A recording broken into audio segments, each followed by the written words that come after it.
She moved her entire family into my dream house, so I sold it before they could unpack. He worked for over a decade to build his dream home, but the night before the move-in, his wife dropped a bombshell. Her parents and divorced sister would be living with them. When she coldly told him, "Your opinion doesn't matter. It's final."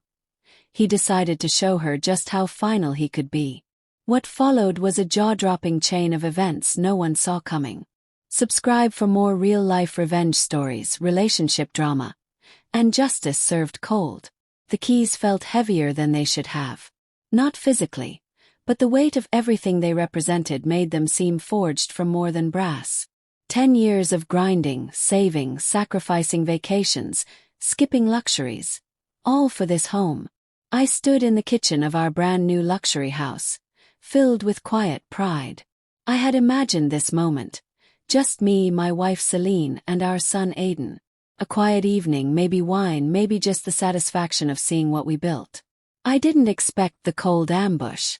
"My parents and Yvonne are moving in with us," Celine announced like she was reading out the weather. I blinked stunned. "Come again. They're moving in. It's not a discussion." She crossed her arms and leaned against the counter, her face unreadable. Yvonne, her recently divorced sister, was already a walking chaos magnet. Her parents weren't much better. I tolerated them. But moving in. "This isn't a boarding house, Celine. It's our house.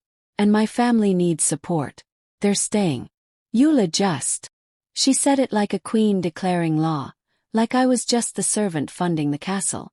That night, she slept in the guest room, happily texting her family about bedroom arrangements. I stood in the master suite alone, staring at the lights I chose, the floors I picked. My dream was turning into a shared nightmare. But what Celine didn't know was that I never put her name on the deed. That was the moment I stopped being a bystander in my own life and started planning. Before sunrise, I was already at my desk, coffee in hand, the house deed in front of me. Name, only mine. Celine had nagged me about that omission for years. I'd always promised to add her. I never did. I called an old friend, Mason, a real estate attorney, and asked, "How quickly can I offload a house I own solo?" He chuckled. "If you've got clean paperwork, I can close it in 2 days. Make it 1. That afternoon, I came home to Celine gushing over FaceTime, walking her sister virtually through the upstairs. "You'll take the back room. Mom and Dad want the front. It's practically a suite." She didn't even look at me. That helped. The next morning their moving truck arrived. Her dad barking orders. Her mom clutching throw pillows. Her sister dragging luggage like she was checking into a resort. They didn't knock. They just walked in. That was their first mistake. I welcomed them with a smile. "I've got a surprise for everyone," I said cheerfully. Celine looked suspicious. "What surprise?" I pulled out a neatly folded document from my back pocket. She read it, and her face drained. "What is this?" "A sales agreement. This house was sold this morning. The new owners will be here in about 20 minutes. Her mouth fell open. Her dad looked furious. Her sister dropped a suitcase. Her mom blinked like a deer in headlights. "You can't be serious," Celine hissed. "This was supposed to be our home." "You said my opinion didn't matter," I replied calmly. "So I acted accordingly." They stood frozen as I picked up my duffel, walked past them, and drove off, just in time to see the realtor arrive with the elderly couple who now owned their dream. By noon my phone was exploding. "Celine. Where are you? Celine. You sold the house? Are you crazy? Celine's sister. You monster. My suitcase is on the sidewalk." Her mom. "You classless brute. You'll pay for this." I didn't answer. Instead, I unpacked in my rented apartment. Modest, peaceful, and mine. That night, Celine finally messaged. "Why would you do this? This was our family." I replied. "You said I didn't matter.